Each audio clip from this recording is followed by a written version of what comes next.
Amém. Vamos recitar juntos o nosso texto áudio, todos juntos, Apocalipse 1:20. Vamos lá, no 3, 1, 2 e... Este é o mistério das 7 estrelas que você viu em minha mão direita e dos 7 candelabros. As 7 estrelas são os anjos das 7 igrejas. E os 7 candelabros são as 7 igrejas. Apocalipse 1:20. Amém? Muito bem, vamos orar ao Senhor pedindo a Ele que nos ajude a compreender, a entender, a crescer no conhecimento das coisas de Deus nessa manhã. Mas Zigrid, ora conosco pela nossa aula. Obrigado, Jesus, por esse momento que podemos estar aqui na Tua casa, pela liberdade que temos de estar aqui aprendendo mais, Senhor, da Tua palavra. Abençoa, Senhor, a cada professor nesta manhã, dessa escola, a cada aluno. Dê-nos entendimento, Espírito Santo, da Tua palavra e ajude-nos a praticar também o que aprendemos. Em nome de Jesus. Amém. Amém. Muito bem, nós estamos estudando neste trimestre sobre escatologia, né? Essa é a temática desse mês que estamos, próximo mês e o outro. E então, o que é escatologia? Estudo da palavra. O que é escatologia? Pastor, não sei. O que é escatologia? Não sei. O que é escatologia? Eu não sei. O que é escatologia?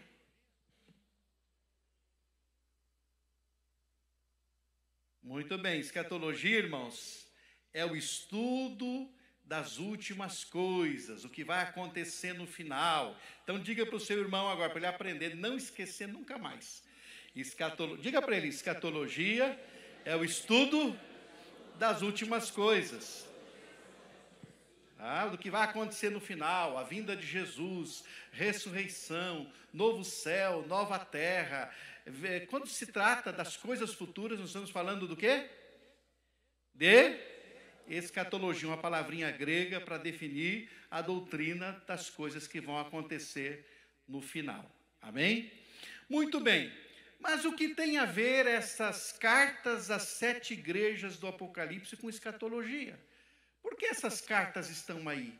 Inseridas nesse contexto de visões, de trono, de anjos, de trombetas, de selos. Por que essas cartas estão inseridas na escatologia? Por que essas cartas fazem parte do estudo escatológico? Cartas às 7 igrejas de 7 cidades que se localizavam na Ásia Menor. Por que essas cartas estão aí se o estudo é escatológico e as cartas são dirigidas às igrejas? Geralmente, quando um apóstolo queria escrever uma carta, ele dirigia essa carta diretamente para aquela igreja, como nós temos as cartas de Romanos, de Coríntios, aos Gálatas, aos Efésios. E por que essa está aí? Essas cartas estão aí. O que tem a ver isso com a escatologia? Tem alguma coisa a ver? Sim ou não? Mas o que tem a ver? O que tem a ver? Como? Representa as igrejas. Importante. O que mais? Para nós acordarmos, diz a irmã Vânia, o que mais?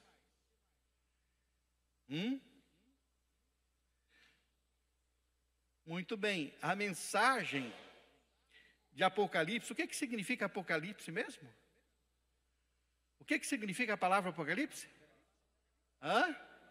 Revelação. Em algumas versões de vocês está aí, revelação do apóstolo São João, não está aí? Nas Bíblias, em várias versões de Bíblias, revelação do apóstolo São João. Então a palavra Apocalipse que significa revelação. Essa revelação, ela tem destinatário. Para quem é essa revelação? É para a igreja de Jesus Cristo. O endereço da revelação é a igreja. Então, por isso é importante.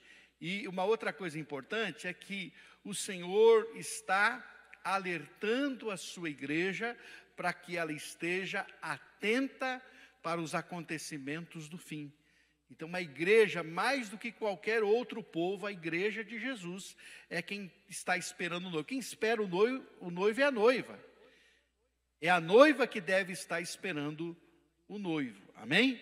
Então, por isso é importante nós entendermos isso. Então, hoje, nossa lição 264, da Rede 264, lição 4, mensagens às 7 igrejas, ensinos para hoje. Lição é do pastor Elton Batista de Mello, da nossa primeira igreja em Curitiba. Muito bem, nossos objetivos esta manhã, como sempre, a gente tem 3 objetivos. O primeiro deles, ensinar que as 7 cartas às 7 igrejas da Ásia revelam o quê? O caráter, a luta e os desafios da igreja de Jesus Cristo em todos os tempos. Também quero ensinar esta manhã que Jesus deseja que a sua igreja esteja o quê? Preparada para a sua volta, por isso o alerta. E ensinar que a mensagem escatológica para a igreja é de alerta, de conforto e de esperança. Por que de conforto e de esperança? Porque o Senhor está dizendo, ó, você está sofrendo, o negócio está feio aqui, está brabo, mas há uma esperança para o meu povo, para o povo de Deus. Então é isso que a Apocalipse não é para aterrorizar ninguém, gente. Tem gente que tem medo do Apocalipse, né? Ah, eu não leio porque é muito, não tem nada confuso.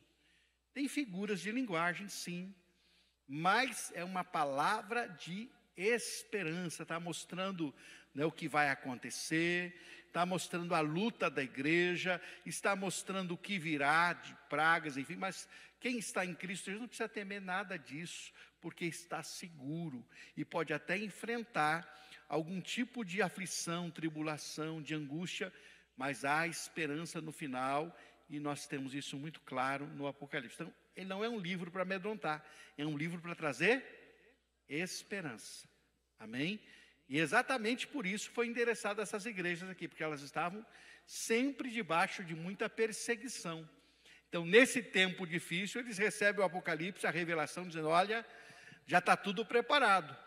Aliás, eu sempre digo que, né, nós já sabemos o final da história. Ah, eu ainda não sei o fim. Eu sei, está escrito na Bíblia. Está ali, no Apocalipse, o final. O final de Satanás. Por que ele está trabalhando em turno dobrado? Diuturnamente. Porque ele sabe que o tempo dele está, esgotando. E ele sabe que está escrito lá, se está escrito é a palavra de Deus, vai se cumprir. Qual é o fim dele?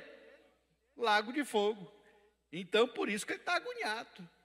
Porque ele quer fazer o serviço dele né, diuturnamente, exatamente porque ele sabe que o tempo dele é curto e que o final dele já está registrado.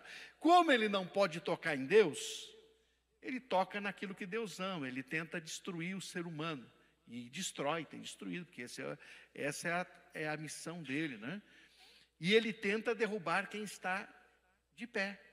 Ele tenta fazer com que você, que faz parte da noiva de Jesus, que deveria estar esperando o noivo, que você se desespere, que você abandone, ou que você comece a flertar com o mundo e se interta com as coisas do mundo, se você começa a se ocupar com as coisas, esqueça do céu, esqueça da eternidade, esqueça que você vai ter que prestar conta da sua vida, esqueça de que há um futuro. Quanto mais entretido você estiver, menos você vai lembrar. Por isso a correria, o ativismo, a ansiedade tem sido tão intenso no nosso dia para te ocupar. Quanto mais ocupado você estiver aqui, você vai pensar menos que há um futuro e há uma eternidade no qual você vai ter que viver e vai prestar conta também. E a escolha de onde viver lá, você vai fazer aqui. E aqui vai mudar o resultado lá. O que você faz aqui muda o resultado lá, na eternidade. Amém, irmãos?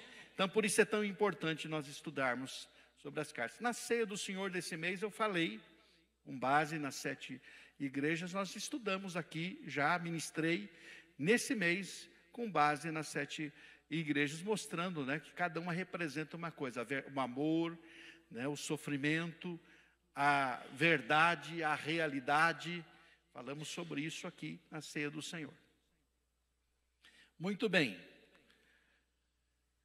Primeira coisa importante que a gente precisa entender é que o destinatário da carta né? Alguns teólogos, como Lade, que está aí no comentário da revista, ele vai dizer que possivelmente o anjo é a própria igreja. Não, é muita redundância. Nós limos no versículo 20, né? Escreve ao anjo das 7 igrejas. Será que Jesus ia ser tão confuso assim? Ele ia dizer, escreve logo para 7 igrejas. Então, para mim, o anjo é o líder da igreja, sim. O primeiro destinatário é o pastor da igreja. É quem está realmente ali responsável pela igreja. Então, esse negócio de ficar tentando arrumar uma firulinha para... Não é que... É que muita gente também coloca esse negócio de anjo, daí dá uma outra envergadura para isso, um outro investimento para isso, né? E aí acha que tem que ter até asinha, né? Que é o anjo da igreja, né? Então, é importante a gente entender que se trata do líder, sim. O primeiro a receber a carta é o líder. E aí ele recebe para transmitir à igreja. Então, primeiro destinatário da carta, né, é o anjo da igreja, que eu fico com a interpretação de que são os pastores e líderes desta igreja. Por quê? Alguém lê para mim Hebreus 13, 17 e você vai entender por que eu tenho essa convicção, né? Por que eu tenho a convicção de que é o anjo da igreja, é o líder, é o pastor mesmo. Hebreus 13, 17.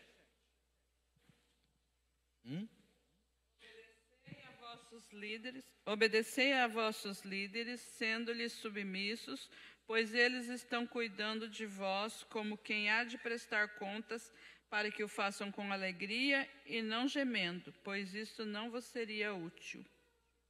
Quem cuida da igreja e quem vai prestar conta é quem? Está escrito aí, na versão aqui da Rose, os líderes. Em outras versões diz os pastores. Em outras versões diz os guias da igreja, né? Mas o fato é que vão prestar conta, então velam. Então, na verdade, os pastores são responsáveis. Eu coloquei essa figurinha aqui, porque aqui assim você não está conseguindo ler, mas está escrito assim, heresias, né? Quem tem que estar cuidando, o que entra aqui, são os líderes. É eles que têm que estar atentos sobre o que entra na igreja. Irmãos, e heresia não entra pela vida de um membro da igreja, entra pelas lideranças. As igrejas que estão desviadas aí não é porque um membro levou uma heresia, foi porque líderes permitiram que as heresias entrassem no seio da igreja.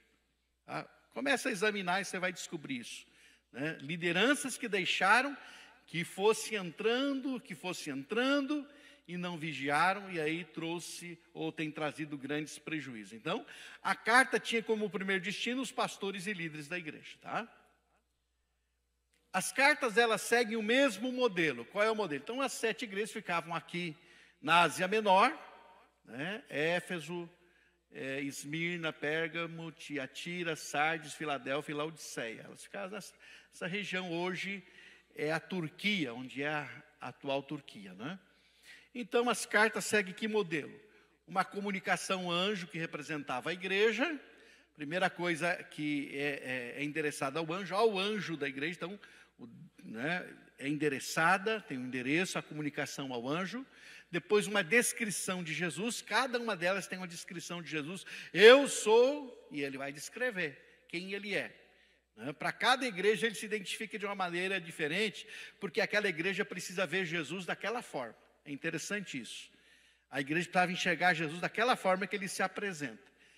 Um comentário ou elogio sobre as boas coisas encontradas na igreja, ele vai sempre começar pelas coisas boas, né? Você tem feito isso de bom, tem encontrado essas coisas boas em você. Porém, aí é um porém, né? E o porém é o grande problema. Tenho, porém, contra ti, que existem algumas coisas aí que não são boas e que você precisa resolver, né? Uma repreensão pelas coisas más que Jesus observava. Então, Jesus, então, vai para a repreensão, repreende, olha, isso aqui está errado. Aí ele vai encorajar para corrigir o erro e uma exortação ao arrependimento. E todas elas têm uma exortação ao arrependimento, um chamado à mudança. O que é arrependimento? Arrependimento é o quê? Mudança de mente, mudança de vida. Uma exortação a ouvir. Quem tem ouvidos? Quem tem ouvidos?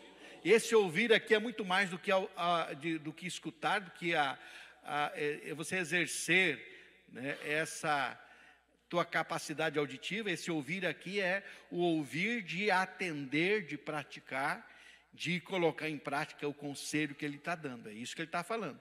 Não se trata apenas de ouvir usando a sua audição, mas sim de você dar atenção à mensagem. Uma promessa àqueles que triunfassem ou perseverassem até o fim. Ele sempre termina com uma promessa, em cada uma das 7 igrejas.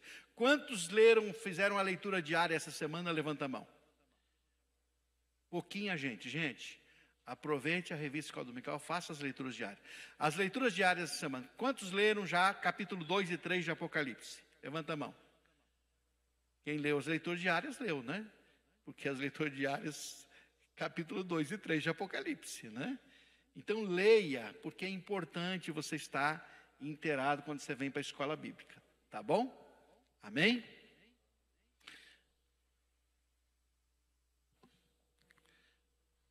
Por exemplo, aqui essa semana, a nossa leitura diária está aqui, a página 22, né? Então está ali, está a agenda de leitura, é a leitura da semana, na página 22, agenda de leitura. E embaixo, para você que quer ler a Bíblia toda no ano, está aí, né, também a leitura, quantos capítulos você deve ler por dia para ler a Bíblia toda no ano, tá? Mas em cima a agenda da semana diz respeito ao comentário ou à lição da semana, tá bom? Gente, se tiver uma pergunta, uma dúvida, qualquer coisa, pode interromper, tá? Então, dias de Pentecostes até a volta de Jesus, nós encontraremos as mesmas características das igrejas da Ásia em todas as igrejas de todos os tempos. Alguns comentaristas bíblicos querem dividir as 7 igrejas em 7 fases da história da igreja. Essa aqui é a igreja no tempo de Constantino, essa aqui é a igreja no tempo de tal imperador, de tal império, mas eu entendo que ela representa todas as igrejas de todos os tempos. Ela traz essa característica de representar a igreja do Senhor de todos os tempos. Tá? Analisando o nosso texto que vocês leram aqui, né, Apocalipse capítulo 1, versos 4 a 8, né, temos descrito aí o destino das cartas e a autoria delas. É o que nós temos na nossa leitura do texto inspirativo desta manhã. É o destino e a autoria dessas cartas, para quem é a carta e quem é que escreveu essa carta. E nós vamos descobrir, falei sobre isso inclusive na ceia, né, que a autoria do Deus Trino. É interessante que o Senhor faz questão de dizer que quem está escrevendo é aquele que era, que sempre há de ser, falando do Deus Pai, falando do Espírito Santo, né, aquele que tem o Espírito, e ainda fala daquele que venceu a morte, enfim, que triunfou, que é o próprio Senhor Jesus. Então a autoria, né, é do Deus Trino, mostrando aqui essa unidade do Senhor na sua revelação para a igreja, né? E aí entra aquela questão, por que eu faço questão de ressaltar isso?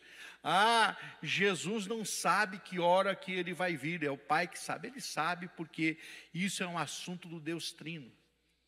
E eles compartilham tudo, na deidade há o compartilhar de tudo. Não há informação que não seja compartilhada, né, entre o Pai, o Filho e o Espírito Santo. O que Jesus quer dizer sempre, não sei a hora e o dia, não é que ele não está, ele está dizendo assim, eu não estou preocupado, interessado nisso. Pronto. A hora que o meu Pai disser vai, eu vou, e é a hora e pronto. Ele não está preocupado com isso. Os discípulos estavam preocupados com isso em Atos capítulo 1. É nesse tempo que o Senhor vai restaurar Israel. E ele vai dizer, não compete a vocês saber de tempos e datas. Não se preocupem com isso, vocês têm que se preocupar em ir por todo o mundo e pregar o Evangelho, né? Façam discípulos de todas as nações. Essa é a ordem dele. A preocupação é alcançar as pessoas com a mensagem. Tá? Quanto à data e o tempo, isso você deve estar preparado todo dia. Porque se Jesus não voltar hoje ou não voltar amanhã, ele pode voltar. Se ele não voltar para a igreja, ele pode voltar para você. Você pode sair ali naquela porta e o seu tempo aqui nessa terra acabou. Ou quem sabe até sentado aqui nesse banco, né, o seu tempo pode acabar e o Senhor vir para você individualmente. Por isso a necessidade de você estar sempre pronto, preparado, todo momento. Amém? Ou alguém sabe quando é que vai partir aí? Me informe. Não sabemos. Fomos comprados, diz o texto, pelo sangue de Cristo, para sermos reino e sacerdotes, para servirmos ao Deus e Pai. Então, irmãos, nós temos um reino que é eterno, e nós fazemos parte desse reino eterno, amém? Então, meu querido irmão, não fica brigando por coisas dessa terra. Nós temos um reino que não é deste mundo, e Jesus falou sobre ele. Uma outra coisa importante, nós devemos já viver, sim, como eu sempre prego, os valores desse reino aqui. Mas, na verdade, esse é o único reino perfeito, né? Nós precisamos ter sempre isso muito claro, o reino perfeito. Homens, mulheres nos decepcionam, né? O único rei perfeito, o governo perfeito é o governo do Senhor Jesus. Então é Ele que nós estamos esperando para estabelecer o seu reino eterno, né, de forma visível, né, para o seu povo. Amém? Então é muito importante nós frisarmos isso. Nós somos sacerdotes, né, e reino dele. Ele virá com as nuvens, então há uma certeza de que Cristo virá. O que ele está dizendo com isso? Virá com as nuvens. Ele vai voltar. Há uma certeza. Os anjos que falaram para os discípulos que ficaram olhando para cima quando Jesus ascendeu ao céu no Monte das Oliveiras, e ficaram olhando. De repente 2 homens descem do céu e dizem: varões galileus, por que vocês estão olhando para cima? O Jesus que subiu vai voltar da mesma maneira. E ele prometeu. Então, ele virá com as nuvens. O que isso indica, irmão? A história da carochinha, isso nunca aconteceu, já faz 2000 anos e ele nada ainda. Meu irmão, ele vai voltar, isso é certo. Você acreditando ou não, será uma realidade. Tá? Todo olho verá e todos os povos da terra se lamentarão por causa dele. Veja que para os que não estão preparados para essa volta, eles se lamentarão. Veja só, quem não está preparado vai o quê? Se lamentar. Aí vai ser tarde demais. Não haverá mais volta e nenhuma oportunidade. A oportunidade é no tempo chamado tempo da graça, que é o tempo que nós estamos vivendo. E Cristo é o primeiro e último, ou seja, ele tem a primeira e a última palavra acerca do tempo e do fim de todas as coisas. Então ele está no controle de nada, está fora de controle, porque ele tem sempre a última palavra. Amém? Então essa é a análise do nosso texto básico. Vamos aos tópicos então da nossa lição. Jesus conhece as obras da igreja, então ele conhece perfeitamente a igreja. Deus sabe cada situação. Quem é a igreja, irmãos? Eu sou a igreja, você é a igreja, e nos tornamos igreja de forma plena quando estamos juntos.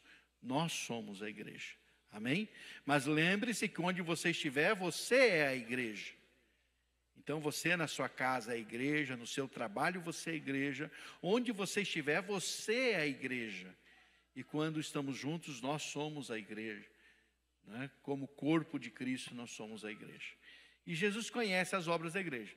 Sendo as 7 igrejas um modelo representativo de todas as igrejas em todas as épocas, nós podemos encontrar então características daquelas igrejas em toda a história da igreja na terra, desde o Pentecostes até a volta de Jesus. Então as cartas, como eu já falei, contêm elogios e repreensões para todas as épocas da igreja através dos séculos. O Senhor inicia o seu exame sobre a igreja com a expressão: eu sei as tuas obras. Ele é onisciente, ele sabe e conhece tudo o que se passa, inclusive o que está no mais íntimo do seu ser. Ele está agora nesse momento observando se você está aqui ou não está aqui. Porque ele sabe se você está aqui só de corpo presente, né? Se você está realmente na presença dele, o que você está fazendo, ele conhece profundamente cada um de nós. Nós não conseguimos esconder absolutamente nada dele. Ele conhece as coisas boas que fazemos, né? E ele sabe, né, e conhece o que não estamos fazendo também. Você não está fazendo o que eu mandei, ele sabe também. E ele sabe o que a gente faz de errado também. Então ele sabe as coisas boas, a nossa omissão e o que estamos fazendo de ruim também. O que não estamos fazendo, o que estamos fazendo, o que estamos fazendo de errado, né? Então, isso é importante nós lembrarmos. A palavra inicial, como eu disse, é o anjo. Quem recebe primeiro o elogio e a correção é o líder. Deus sempre começa, irmãos, pelo altar. Sempre começa pela liderança. Isso é importante. Tanto é que Pedro vai dizer que a repreensão começa primeiro pela casa de Deus. Se começa por nós, imagine os de fora, né? Se nós somos corrigidos, de fora serão muito mais. E assim também na casa de Deus, começa pelo altar, uma grande responsabilidade sobre os líderes. Eles é quem precisa estar atentos sobre o que entra de heresia no seio da igreja. Não pode deixar entrar, tem que estar vigiando, é essa liderança. Por isso, desde lá, da classe das criancinhas, né, a gente precisa saber o que está sendo ensinado lá. Por quê? Porque as sementinhas estão sendo plantadas lá no coraçãozinho dos pequenos, dos adolescentes, dos jovens e de todos, né? Então, a gente precisa estar sempre atento àquilo que estamos, né, ouvindo e aprendendo. Tem coisa que parece muito linda e de vez em quando a gente tem se decepcionado com alguns líderes evangélicos, de renome inclusive, gente muito inteligente, uma capacidade intelectual muito abrangente, mas infelizmente tem tomado caminhos que, se você não estiver observando a palavra, você acha que é certo. Nossa, é legal, isso que ele está dizendo é verdade mesmo. E tem comunidades inteiras atrás desses líderes. E aí você diz assim, como é que é possível isso? O que eu estou dizendo? Por onde entra a heresia? Como é que é possível? Pelo poder de convencimento, de persuasão. Começar a ensinar aqui, dizer, o pastor conhece a palavra, então ele deve estar certo. Que deve não, é você que tem que examinar. Essa semana nós estamos, semana que vem, celebrando a reforma, nós estamos? E uma das coisas mais importantes que a reforma trouxe para a gente foi que cada crente é um sacerdote, pode pegar essa palavra e examinar. Corre risco de interpretar errado? Corre. Mas com a ajuda do Espírito Santo você pode descobrir as verdades e examinar. Pregador está pregando aqui, meu irmão, você tem que estar com a tua Bíblia aí aberta, examinando se é isso mesmo, conferindo se... Não, mas isso não é, a Bíblia não diz isso. E você pode confrontar. E aí nós vamos descobrir. Não, vamos então ver como é que está aqui na interpretação do texto bíblico, o que o autor quis dizer, qual é o princípio aqui, qual é a verdade aqui, e você vai ver o que a Bíblia, ela por si só, ela se explica. Tá? Então é importante, porque a gente sempre fala muito, muito, muito. Leia a Bíblia, conheça a Bíblia, leia a Bíblia, conheça a Bíblia. Por quê? Para você não ser enganado. E tem gente muito boba. Gente, tem gente aí que a gente tirava o chapéu, era líder nacionalmente da igreja, hoje está tão atravessado, que como é que sai com umas babuzeiras tão grandes, umas asneiras tão grandes, porque infelizmente tomou caminhos errados e tem um monte de gente seguindo. E Jesus vai dizer que um cego guiando outro cego, vão cair aonde? No buraco. Então, abra os olhos. Amém? Começa na liderança. Lá em 2 Reis, nós temos um texto muito interessante, que é um momento de fome na escola do profeta Eliseu. Eliseu tem uma escola, tem escolas de profetas, e há muita necessidade, há escassez, então ele manda os seus alunos colherem algumas ervas para fazer um ensopado. E vem alguém lá que encontrou umas frutinhas muito bonitinhas e achou que era comestível, né? Colou quicíntidas, se não me foge a memória, é o nome das frutinhas, né? Colou quicíntidas. E aquelas frutinhas são colocadas no caldeirão da sopa lá, dos alunos do profeta. De repente alguém grita, morte na panela, profeta. O negócio era venenoso, né? E aí o profeta vem lá, com um punhado de farinha, joga na panela e a morte é tirada da panela. O texto bíblico, né, na velha Arque, Almeida Revista Corrigida, vai dizer assim, a morte na panela é retirada, né? A morte na panela. Então, Eliseu foi chamado a acudir o ato de ignorância do jovem discípulo, que colocou ervas venenosas na panela, onde se fazia um caldo para os discípulos. Então, a gente tem que estar sempre atento, porque sempre tem alguém querendo trazer o quê? Uma frutinha venenosa para pôr na panela. Então a gente precisa estar atento e começa pela liderança. Por isso, vai lá para a liderança, a carta vai ao anjo da igreja, que é responsável. Se a igreja está ruim, o anjo é cobrado. Né? Se a igreja ela está boa, o anjo da igreja recebe o primeiro elogio também. Então é importante nós estarmos atentos. Mas por que estou dizendo isso, irmãos? Porque se todos soubessem a responsabilidade que é liderar e estar à frente do rebanho, não haveria tanta gente achando ser fácil.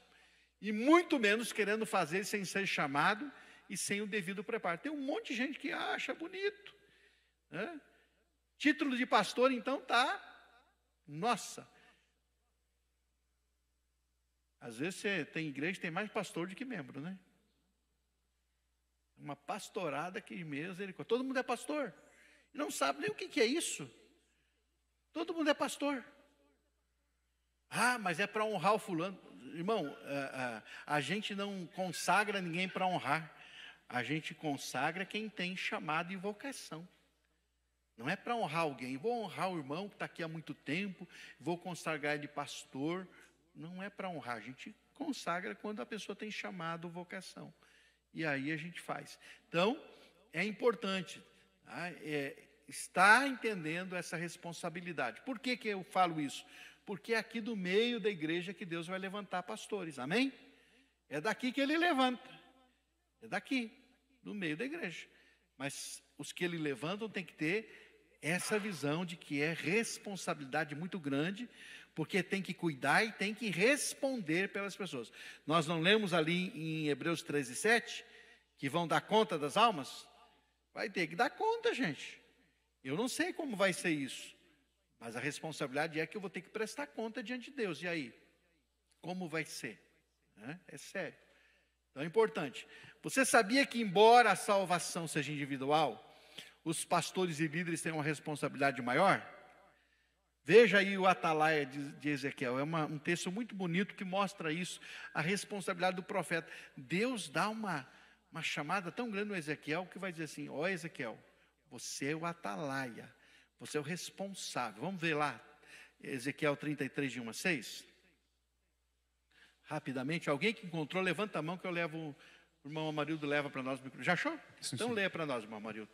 Veio a minha palavra do Senhor dizendo: Filho do homem, fala aos filhos de teu povo e dize-lhes: quando eu fizer vir a espada sobre a terra, e o povo da terra tomar um homem dos seus limites e o constituir por seu atalaia, e vendo ele que a espada vem sobre a terra, tocar a trombeta e avisar o povo, se aquele povo que o ouvir o som da trombeta não se der por avisado e vier a espada e o abater, o seu sangue será sobre a sua cabeça.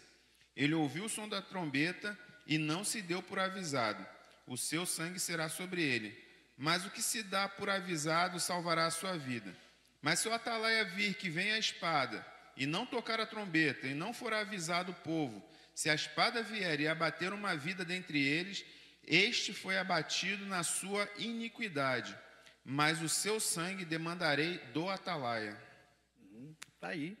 O profeta está recebendo essa instrução. Se você avisar o povo, você está com a pele salva. Se você não avisar, eu vou cobrar o sangue de cada um de você. Você é o atalaia, você que tem que tocar a trombeta aí para avisar o mal que está vindo. Então isso é importante, irmãos. Por isso, às vezes, gostando ou não, né, nós temos a responsabilidade de falar verdades que, quem sabe, para você sejam duras, né? Acho que o pastor não deveria ter falado aquilo. Tudo que Deus mandar eu falar, irmão, eu sempre vou falar. E sempre vou ensinar para vocês aquilo que a Bíblia diz. Então, se você gostar, problema é seu. Se não gostar, problema é seu também, né? Então, mas o fato é que você precisa ouvir a verdade, para que você possa saber, né? E eu também esteja livre, né, do sangue de vocês, porque não quero ser responsável, né, pelo sangue de ninguém. Isso é a verdade. Então, Jesus conhece as obras da sua igreja, amém? Jesus tem a solução para a igreja. Ele sempre tem a solução, né? E qual é a solução? Olha aí, para cada igreja, Jesus se apresenta como aquele que tem a resposta para as necessidades daquela igreja. Para a igreja ortodoxa de Éfeso, o que é ortodoxa mesmo? Irmã Marilza, o que é ortodoxa? Você que é nossa aluna de teologia, vai lá. O que é ortodoxa? Eu já ensinei aqui, está na ceia, eu falei sobre isso. O que é ortodoxa? O que é, Mariana? Alguma coisa de comer? O que é ortodoxa? Hã? Não, irmãos, ortodoxo significa crença correta. Ou, podemos dizer assim, a crença reta, correta. Tá? Então, a igreja que tem uma crença correta, uma doutrina correta, né? Assim era a igreja de Éfeso, uma igreja ortodoxa, uma igreja correta na sua doutrina, uma igreja correta no seu ensino, ela tinha essa qualidade. Era uma igreja ortodoxa, a ortodoxia quer dizer isso, a doutrina correta, a crença correta, né? Cristo, para aquela igreja, é aquele que tem as igrejas na sua mão direita, isto é, que sustenta a obra. Ele está dizendo, olha, vocês de Éfeso, saibam que eu tenho vocês na minha mão, eu sustento, a obra é minha, eu é que sustento a minha obra, né? Para a igreja atribulada de Esmirna, Jesus se apresenta como aquele que experimentou a perseguição e que mesmo tendo sido morto, venceu pela ressurreição. Por que ele se apresenta assim? Ele está dizendo, se eu morri e ressuscitei, não tenho medo da morte. A perseguição que está aí na vida de vocês, né, pode tirar a vida física, mas eu sou aquele que sou a ressurreição e a vida. É o que ele está dizendo para essa igreja. E aí, Paulo captou isso muito bem, em Romanos 8,35, ele vai dizer, quem poderá nos separar do amor de Deus? Será a morte? Será a espada? Nada pode nos separar do amor de Deus, não é? Então, para a igreja atribulada de Esmirna, ele vai dizer que não precisam ter medo, que ele é a ressurreição, né? Que ele venceu a morte. A igreja mundana em Pérgamo a igreja era mundana. O Cristo glorificado é quem maneja a espada, separando a igreja do mundo. Ele vai se apresentar como aquele que tem espada de 2 gumes na sua mão, aquele que divide, que separa o que é santo do que é profano, o que é sagrado do que é mundano. E ele então se apresenta assim, com uma solução, dizendo para ele, olha, a minha espada pode separar aqueles que são daqueles que não são. Para a igreja corrupta em Tiatira, uma igreja estava se corrompendo, Cristo é o juiz com os olhos como chamas de fogo. Tá dizendo, eu vejo tudo. Você está se corrompendo, você acha que eu não estou vendo você se corromper? Estou vendo, então presta atenção. A igreja morta de Sardes, Jesus tem os 7 Espíritos de Deus e pode ressuscitar os crentes da morte para a vida. A igreja de Sardes estava morta, só tinha nome, né? Até falei, né, sobre a importância da realidade, o que é real, né, daquilo que é ilusório, fantasioso ou que tem aparência e não é. A igreja de Sardes estava morta e Jesus tem o Espírito que pode ressuscitar os crentes da morte para a vida. A igreja missionária de Filadélfia, Cristo é quem quer abrir a porta da evangelização. Ele vai dizer, eu tenho posto uma porta aberta. E aí o Senhor vai dizer, você é fraco, você é pequena, mas a porta está aberta e aproveite a oportunidade. Ou seja, não depende da tua força. Tá? A igreja morna de Laodiceia, Cristo é fiel, verdadeira testemunha, tirando a máscara da satisfação em si mesmo. O problema em Laodiceia é que eles se achavam que se bastavam. Eu me basto, eu não preciso de mais nada, nós somos ricos, nós temos tudo o que precisamos, nós somos. Aí o negócio ficou feio, porque quando você acha que não precisa nem de Jesus, por isso que Jesus está do lado de fora. O irmão leu aí no texto introdutório. Jesus estava onde? Do lado de fora, batendo na porta. Ele está do lado de fora da igreja, batendo na porta, porque a igreja achava que se bastava. A igreja de Jesus sem Jesus é o quê? Um clube, irmão, uma associação. Igreja de Jesus sem Jesus não é igreja. E Jesus estava do lado de fora, batendo na porta, porque eles achavam que se bastavam. Vai lá, irmão Marildo, pode ir. Pastor, com relação ali ao texto de Laodiceia, se o senhor puder esclarecer para os irmãos que sempre é feita aquela leitura errada da pessoa falando assim, quem dera que fosse frio ou quente, preferia que fosse frio ou quente, se é morno. Aí as pessoas falam assim, não, então é melhor, Deus acha melhor que eu seja frio logo do que ser morno e tal. E aí tem uma interpretação errada nisso aí, né? As pessoas se baseiam nisso achando que Deus prefere que o cara nem seja crente do que ele ser morno. E é uma interpretação errada. Errada. E até também tinha outra interpretação, irmão Marildo, De gente que diz assim, esse crente frio que não glorifica a Deus, que não sapateia, né? Deus que é crente fervoroso, que sapateia, que grite, que, né, fala em língua estranha e aquela coisa toda, né? Não se trata disso também, né, de fervor espiritual. O que Jesus está falando aqui para a igreja é de funcionalidade. Você não serve para nada. Por quê? Como eu acabei de dizer, se Jesus está lá de fora, não é igreja, não serve. Aqui, irmãos, cada coisa que acontece, o Senhor está escrevendo para essa igreja e ela sabe do que o Senhor está falando. Por quê? Porque Colossos tinha fontes de águas termais. E Heliópolis também, que era perto de Laodiceia, tinha águas quentes, águas terapêuticas, como essas águas que a gente tem aí, não sei se... essas águas termais, né? Então, uma cidade vizinha de Laodiceia tinha águas frias, e era conhecida por essa água refrescante, e outra tinha águas termais, águas quentes, terapêuticas. E Laodiceia era morna, quer dizer, não servia nem para uma coisa nem para outra. E Jesus está dizendo exatamente isso, né? Que tem que ter funcionalidade. Se você não funciona para aquilo que você foi criado, você não serve para nada. Então não servia porque não funcionava. Jesus está falando de funcionalidade, de funcionar, de viver para aquilo para o qual foi criado. Inclusive, irmão, se você não vive para aquilo que você foi criado, você não vive. Por isso a gente diz que as pessoas não vivem, elas vegetam, porque só tem vida quem tem Cristo, porque Cristo é a vida. Não existe vida fora de Jesus. Se uma pessoa tem Jesus, ele tem a vida. Se ele não tem Jesus, ele não tem vida. Então está vegetando. E se ele tem Jesus, tem vida, o propósito dele é viver para Cristo. E quando ele vive para Cristo, ele encontra a razão da vida dele. Então é isso, a funcionalidade. Pois não, Rose, pode pegar ali. Quando a gente olha para a igreja de Laodiceia, né, era uma igreja considerada, aos olhos humanos, a melhor igreja.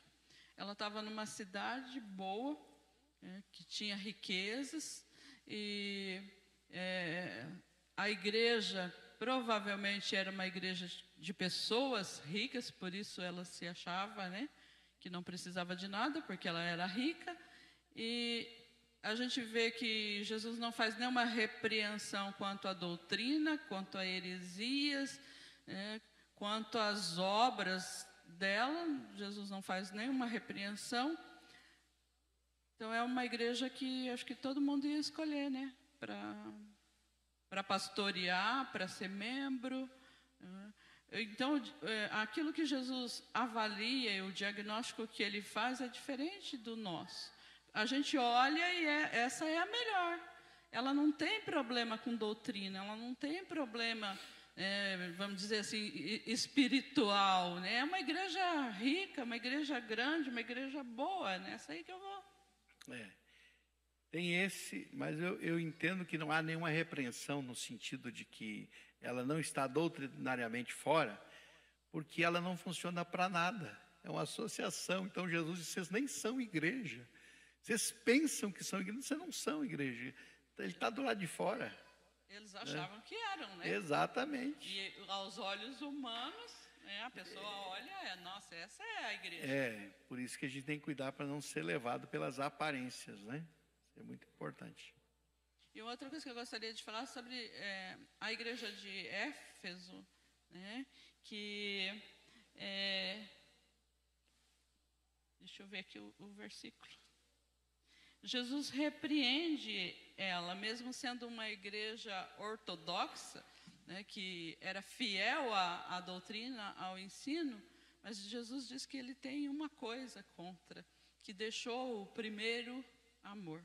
Então, nem sempre a igreja que é fiel à doutrina, ela é perseverante. Na verdade, eu falei aqui na ceia sobre isso, sobre a marca do amor, porque aquilo que Paulo disse, né? Que você pode ter todo o conhecimento do mundo, mas se não tiver amor, isso de nada basta. Então não adianta ter uma doutrina correta sem amor. Nós podemos ser muito certinho na Bíblia, mas não tiver amor, esse nosso certinho que não serve de nada. Porque é o amor que faz com que as engrenagens funcionem e partamos para a prática, né? Essa é a verdade. Lembra do moço rico, que eu gosto muito de citar sempre, porque o moço rico diz que cumpria todos os, mas faltava o que para ele? O amor a Deus acima de tudo e ao próximo como ele mesmo. Ele não amava a Deus acima de tudo e nem o próximo, porque não queria repartir nada. Então o amor é que faz você praticar. Não basta ter doutrina correta. Nós cremos corretamente, mas vocês estão praticando? Não, então não adiantou de nada. O amor é que leva a isso. Conforme a lista acima, o que a nossa igreja mais precisa? A gente precisa avaliar também, identificar o que a gente mais precisa, né? O que nós precisamos? Funcionar bem? Aproveitar a porta aberta de evangelização? Nós precisamos o quê? De realidade? Não ter apenas nome de vivo, mas está morto? Não se corromper com o mundo? Não ser uma igreja mundana? O que nós precisamos? Ter esperança e não murmurar diante do sofrimento? Praticar aquilo que nós cremos em amor? Nós precisamos seguir a verdade em amor, né? O que é mais necessário para a vida da nossa igreja? Isso é para a gente refletir, né? E como a Rosa aqui acabou de falar, às vezes a gente acha que está tudo bem. Não está bem não, a gente precisa sempre se avaliar. A gente tem que estar sempre corrigindo a rota. Isso é importante. Oi. A igreja apóstata. A igreja apóstata, ou seja, as seitas, heresias, o próprio catolicismo romano. Na verdade, nós vamos descobrir aqui que mais de uma delas estavam com problemas de doutrinas hereges no meio delas. Nós vimos a Jezabel levando ao mundanismo, nós vimos os nicolaítas e a doutrina de Balaão. Aí na revista de vocês têm na página de número 23, né? O que significa a doutrina de Balaão e dos nicolaítas, né? Está escrito aí, você pode depois ler, né? O fato é, meu irmão, que a igreja que ela se desvia do seu propósito, ela já é uma igreja apóstata. Qualquer igreja que se desviou, deixou de ter o propósito de igreja, ela é apóstata, ela já está desviada, né? A apostasia é isso, é o desvio da fé, é o desvio do amor. Na verdade, duas dessas igrejas têm uma palavra boa e, né, de estímulo, as outras estavam, né, precisando retornar para os trilhos novamente, né? Então, a apostasia é o desvio da verdadeira fé, é o desvio da verdade, é o desvio do propósito, né? E não é só a igreja católica romana, nós temos hoje a igreja evangélica brasileira, né? Uma boa parte da nossa igreja no Brasil está tomando um caminho de apostasia, se desviando da verdade, infelizmente, né? Então, por isso que eu digo que as 7 representam a igreja em todos os tempos, né? E nós vamos encontrar características delas em todos os tempos também, né? Então, não é só a igreja romana que se afastou a reforma. Tanto é que há uma frase que a gente cita, não recordo agora quem foi o autor, mas ele vai dizer isso aí. A igreja reformada precisa estar em constante reforma, né? Constantemente voltando para as origens da palavra de Deus. O grande problema nosso é que nós vamos saindo fora, né? Os achismos, né, os teologismos vão levando a igreja para fora da verdade da palavra do Senhor. Jesus tem recompensa a quem vencer. Então, após as advertências, o chamado ao arrependimento, os conselhos necessários, o Senhor anima as igrejas declarando que aquele que vencer teria uma recompensa. Em outras palavras, Jesus estava dizendo que tudo que a igreja tiver que enfrentar, valerá a pena, né? Quais são as recompensas prometidas? O acesso à árvore da vida. Isso significa o quê, irmãos? Acesso ao paraíso e a eternidade com Deus. Está falando disso, de descanso, de gozo, de delícia. Quando fala de paraíso, está falando disso. Está falando então de eternidade com Deus, de acesso ao paraíso, de acesso a uma vida, né, sem mais as limitações e os problemas que a gente tem aqui. O vencedor não sofrerá de nenhum modo o dano da segunda morte. O que significa isso? Que estará livre da condenação eterna. Depois que eu estiver lá, eu vou correr risco. Você não corre risco nenhum mais, você está salvo eternamente com o Senhor. Agora, né, o desfrutar dessa vida eterna, livre da condenação. O vencedor, os vencedores receberão o maná escondido. O que isso significa? A plena comunhão com Jesus e a participação nas bodas do Cordeiro. Jesus é o pão da vida. E, inclusive, na ceia, quando participamos da ceia, nós lembramos que nós somos um com Ele por causa do sacrifício dEle, da entrega dEle, e nós temos agora a comunhão plena com Ele. E está falando também das bodas do Cordeiro, que é a grande festa que a igreja estará participando com Jesus lá no céu. Receberão um novo nome. O que isso significa? Que terão uma marca do nome do Cordeiro, que o céu é lugar de tudo novo. Às vezes fica especulando, qual vai ser meu nome lá no céu? E o que significa essa pedrinha branca? Aí tem, porque lá no tempo dos imperadores recebia a pedrinha. Não tem, sabe, tem umas coisas, não tem assim. Sabe, gente, tem coisas que eu sou muito prático. Que cor que vai ser a toalha da mesa da ceia do Senhor lá no céu? Eu estou lá interessado em saber da cor da toalha. E a pedrinha, eu estou interessado em saber que lá é tudo novo. Então, quando fala de novo nome, está falando assim, é o nome de Cristo, é o nome dele que nós temos. Tanto é que nós vamos levar o nome do Cordeiro, né? Vamos ter inscrito. É como a jovem que casa e assume o nome do noivo, né? O sobrenome do noivo, coloca lá na sua assinatura. Nós vamos ter o nome do Cordeiro e o céu é o lugar de tudo novo, né? Autoridade sobre as nações, o que significa? Que no milênio governaremos com Cristo. E por que será no milênio? Gente, uma coisa importante, nós estamos falando do milênio, mas eu quero dizer para vocês que o milênio para mim, por que eu sou pré-milenista? O que é ser pré-milenista, pastor? É acreditar que nós vamos ter um milênio antes da eternidade com Deus no céu, né? E que Jesus vai vir para estabelecer esse milênio aqui na terra. Por que eu creio assim? Porque eu creio que as profecias são literais, porque não tem como eu separar, dizer, essa profecia aqui é literal. E a do milênio, por que eu não acredito que é literal? Então eu estou sendo incoerente, porque se eu creio que as profecias terão cumprimento literais, para mim o milênio não é algo simbólico, é algo real. Tanto é que ele vai dizer que no milênio nós governaremos, que nós vamos governar com ele. Mas por que no milênio, pastor? Porque no novo céu e na nova terra não haverão nações, haverá somente o povo de Deus.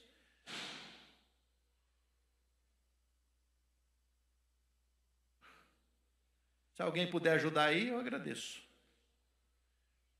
Então, o que é milênio, gente? A Rosa está aqui pedindo para explicar, os irmãos já têm ouvido muito, mas é importante sempre, para quem não sabe, saber. Milênio serão 1000 anos, está descrito lá em Apocalipse 20, que o Senhor vai estabelecer o reino dele, na minha concepção, na minha maneira de entender as Escrituras, vai estabelecer o reino de 1000 anos aqui na terra, vai amarrar Satanás por 1000 anos, enquanto Satanás estiver amarrado por 1000 anos, nós vamos governar com ele aqui nessa terra. Haverão ainda nações, e nós governaremos com ele essas nações. Isso já é eternidade com ele no céu? Não, ainda não é o novo céu e nova terra, serão 1000 anos. Por que eu creio nesse milênio? Porque há profecias no Antigo Testamento que precisam ser cumpridas no milênio. Por exemplo, quais delas? De alguém que morreu com 110 anos, e o texto é assim, a pessoa que morrer com 110 anos, as pessoas dirão, morreu jovem. Mas vai ter morte na eternidade? Do que ele está falando então? Ele está falando do milênio. Não está falando lá da eternidade, porque lá não tem morte. A morte não entra no céu. Está falando lá também que Jesus vai governar as nações com vara de ferro. Lá na eternidade, no céu, Jesus não vai precisar de vara de ferro para governar o povo dele. O povo dele é submisso a ele. Vara de ferro é para as nações se sujeitarem. Vocês têm que estar aqui. Lá no Antigo Testamento diz assim, se o egípcio não vier, se o assírio não vier, nações que eram conhecidas na época, para adorar em Jerusalém, não terão a chuva e sofrerão o dano de não ter boas colheitas. Por quê? Porque terão que vir adorar em Jerusalém. Isso na eternidade não existe isso, porque não existe isso na eternidade. Nós vamos estar no novo céu e nova terra. Então isso é para o tempo do milênio. Por isso eu creio no milênio literal, em que serão 1000 anos que nós vamos governar com Cristo aqui nessa terra, antes do novo céu e da nova terra. Depois do arrebatamento da igreja e antes do novo céu e nova terra. Preste atenção. Depois do arrebatamento da igreja e antes da eternidade no novo céu e na nova terra. Irmã Marta? Essa é uma questão interessante, irmã. Né? Se haverá conversões no milênio. É provável que haja, porque o próprio Deus vai estar, o próprio Jesus vai estar governando, né? Então é provável que haja. Mas é interessante que a natureza humana perversa, note que não serão só os salvos na terra no milênio, serão as nações na terra. Por quê? A Bíblia diz em Apocalipse que Satanás vai ser solto por um período para enganar as nações. E essas nações que experimentaram esse período de abundância, de plenitude do milênio, serão as mesmas nações que serão enganadas pelo diabo. Veja só como o ser humano é terrível, né? Experimentou o governo perfeito de Cristo e ainda assim vai ser enganada por Satanás. Isso durante o milênio.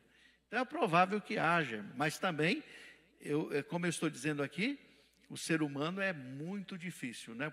Por conta dessa natureza pecaminosa. Os salvos estarão livres disso, governando. Há muita gente que não concorda, que acha que o milênio é figurado, que isso não é bem assim. Eu creio dessa forma porque creio na literalidade das profecias bíblicas. Né? O vencedor receberá vestes brancas, o que significa pureza e justiça. De nenhuma maneira terão o nome riscado do livro da vida. Aqui revela que é possível alguém ter o nome riscado do livro da vida, porém, aos que permanecerem até o fim não correrão mais esse risco. Se não terão mais o nome riscado, significa que ainda é possível ter o nome riscado do livro da vida.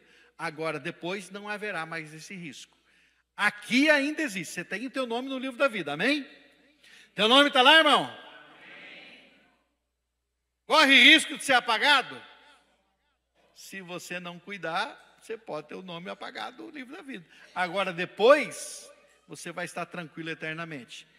Terá o seu nome confessado diante do Pai. O que significa isso? Que o Senhor não terá vergonha de nos apresentar diante do Pai. O vencedor será coluna no santuário e terá o seu nome gravado sobre essas colunas. O que isso significa? Que todos os fiéis estarão seguros eternamente. Coluna fala de segurança. O vencedor se assentará no trono de Cristo para reinar com ele. O que isso significa? Governo e administração que nós teremos juntos com o Senhor. Amém? Por que o Senhor faz essas promessas de recompensas aos vencedores? Para mostrar que por mais que você sofra aqui por ser fiel ao Senhor, valerá a pena. Há algo sublime e especial preparado a cada um que vencer. E como disse Paulo, nem olhos viram, nem ouvidos ouviram o que está preparado para os salvos. Amém, irmãos? Há alguma pergunta? Fala, irmão Albino, depois a irmã Marta.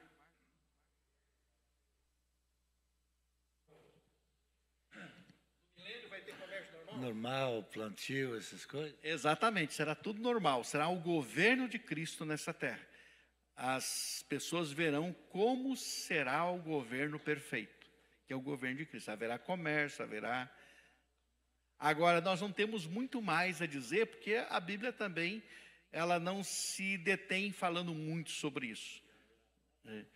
Haverá morte dos que não subiram no arrebatamento. Os salvos já têm a vida eterna, novo corpo, nós já vamos ter. Mas os que aqui ficaram, que vão ser governados, ainda estão num corpo de carne e osso como o nosso. Né?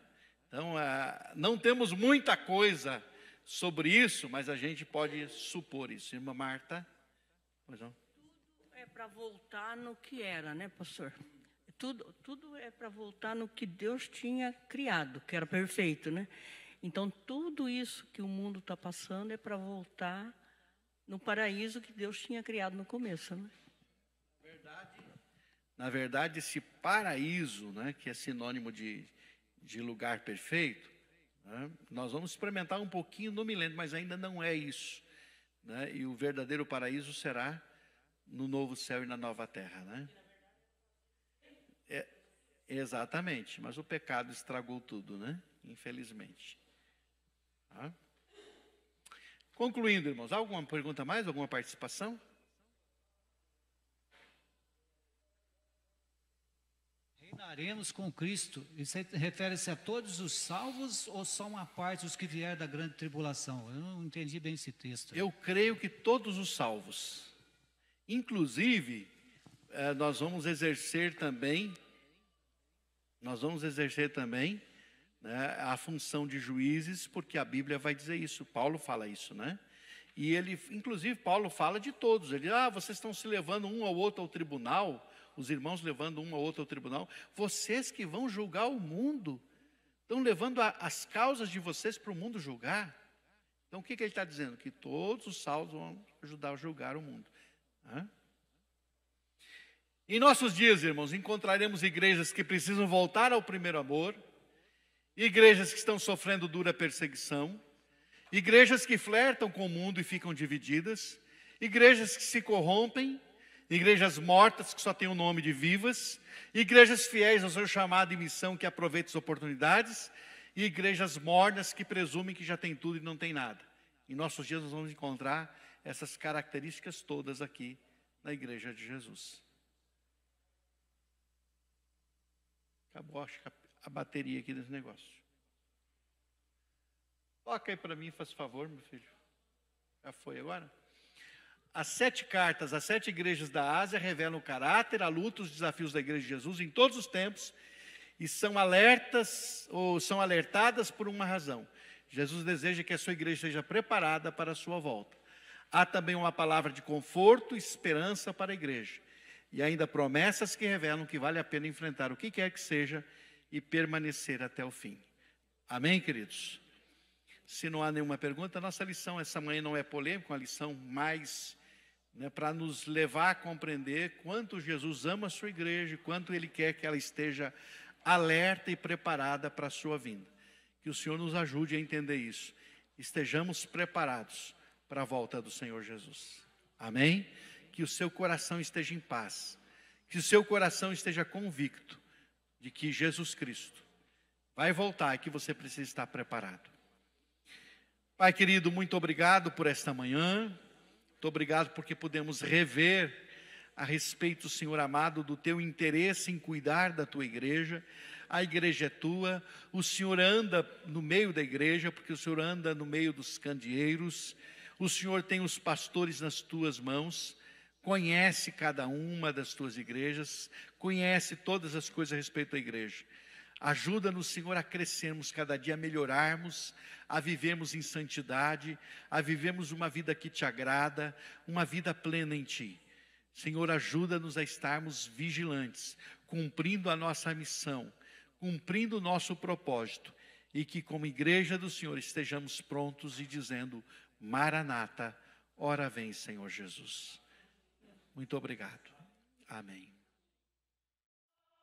Se você foi tocado por essa mensagem, não deixe de curtir esse vídeo. Inscreva-se no nosso canal no YouTube e assim você pode ter acesso a mais mensagens como essa para edificar a sua vida.